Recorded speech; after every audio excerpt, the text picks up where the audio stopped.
Olá, eu sou o Dr. Cláudio Guimarães, eu sou médico urologista e andrologista. Hoje eu vou falar para vocês sobre um assunto de grande importância aí no meio médico, que é impotência sexual em homem jovem. Mas antes, não se esqueça de curtir o vídeo, se inscrever no canal, deixar seus comentários aqui embaixo para que eu possa respondê-los depois. A primeira coisa que a gente tem que comentar aí é o grande impacto da impotência sexual na vida do homem, em qualquer momento da sua vida, mas isso ocorre com maior efeito naqueles homens mais jovens, principalmente entre 30, 40, 50 anos de idade, no qual tinham uma vida sexual boa e de repente começam a apresentar quadros graves de impotência sexual e às vezes não respondem adequadamente a medicamentos, ou tem aqueles pacientes que falam que sempre tiveram a impotência sexual desde o início da sua vida sexual e aí foi muitas vezes tratado por vários médicos urologistas como um problema psicogênico, um problema da cabeça. Então esse vídeo aqui é para falar sobre esse tipo de assunto, principalmente daqueles homens que são jovens, que se queixam que têm impotência sexual, ou aqueles que também sempre tiveram impotência sexual. Uma outra coisa que a gente cita aqui é que a maioria dos urologistas, principalmente aqueles que atendem via convênio pacientes com impotência sexual, eles não investigam adequadamente, não pedem os exames adequadamente e quando eles pedem e os exames vêm normais, eles citam o problema psicogênico como a causa do transtorno. E aí, pede para o paciente procurar uma psicóloga. Geralmente os psicólogos também não vão ter uma formação adequada para tratar esse tipo de disfunção erétil, aquele cara que fala que tem um problema da ereção, mas ele sabe que na cabeça dele não é problema psicogênico, ele não tem problemas de estresse, insônia, fadiga, então acaba ficando um pouco desgastante esse tipo de tratamento para esses pacientes. Uma coisa interessante aqui que a gente deve citar é perguntar para o paciente como é a ereção dele fora do ato sexual, ou seja, se ele tem ereção matinal, se ele tem ereção noturna, como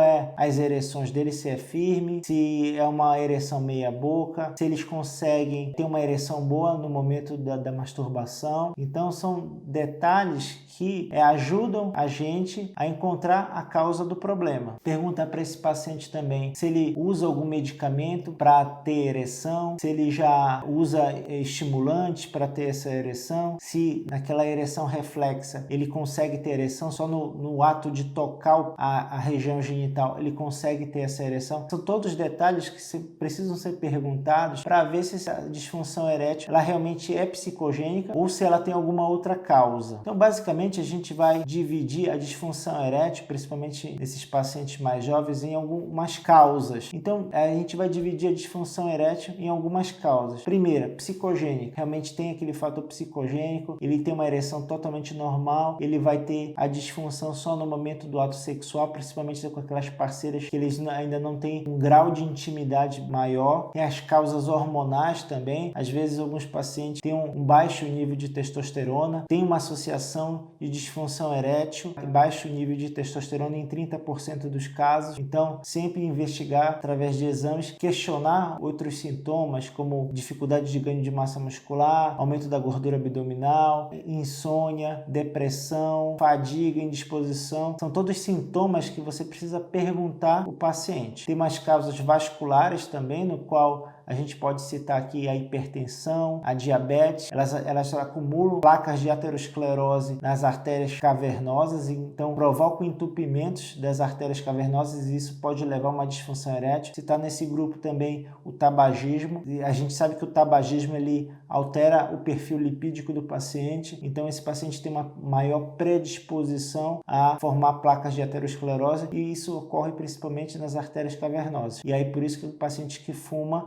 acaba tendo uma maior facilidade de evoluir para uma disfunção erétil. Causas neurogênicas, aí a gente pode também citar aí pacientes prostatectomizados, aqueles que tiram a próstata em decorrência a um câncer de próstata, você vai lesar a inervação da base do pênis, então esse paciente ele pode apresentar uma dificuldade maior de ter uma ereção. Temos que citar também os traumas penianos, podem evoluir com dificuldade de ereção após um trauma, uma ruptura ali da túnica albuginea, o paciente evolui com uma fratura peniana peniana, então esses pacientes podem ter disfunção erétil após um tempo. Citar o uso de droga, principalmente aí, aquelas drogas que podem evoluir para uma obstrução das artérias, e aí a gente pode citar aqui a cocaína também.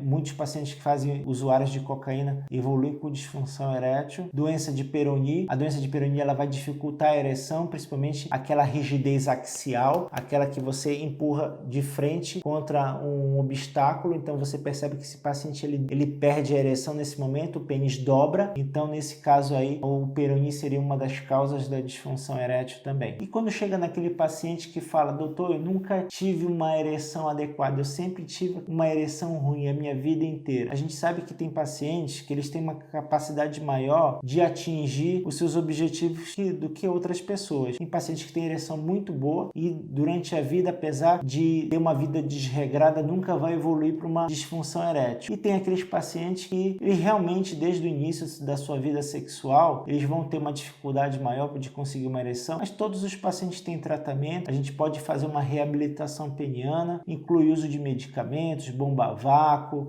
terapias intracavernosas, ondas de choque, são todos tratamentos que você pode fazer o uso para que esse paciente ele consiga melhorar a quantidade de sangue que chega no pênis. Uma coisa que atrapalha muito aí também a ereção, principalmente com o decorrer da idade, é o uso indiscriminado, o uso recreacional de Viagra ao longo da vida. Isso vai prejudicando de uma certa forma a ereção desse paciente com o decorrer do tempo. Não que o Viagra ele cause algum tipo de dependência, mas o paciente vai se acostumando com o uso da medicação e pode ter um caráter psicogênico associado aí e ele conseguir só ter a relação sexual se ele tomar um comprimido. Então a gente não orienta o uso recreacional de Viagra, a não ser que ele tenha uma potencial necessidade, o uso de Viagra para musculação, tadalafila para musculação. Então isso não está indicado, esse tipo de medicamento não é usado para musculação, mas sim para tratamento de disfunção erétil. A quantidade de estímulo que esse paciente ele vai receber da internet,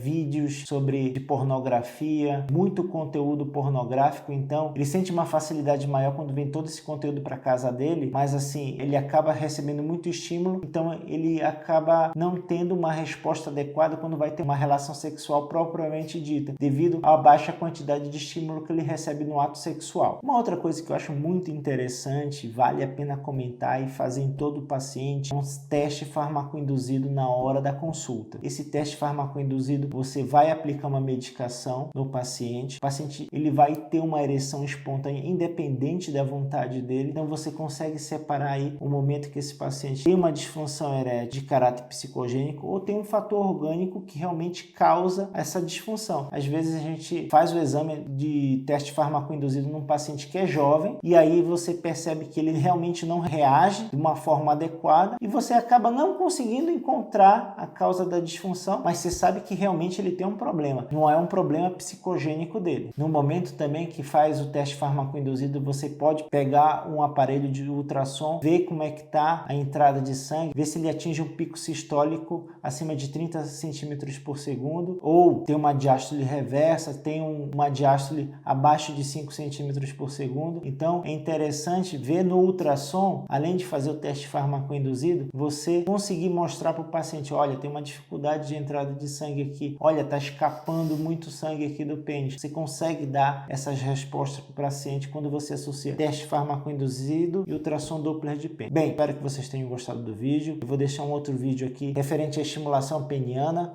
Aguardo vocês no próximo vídeo.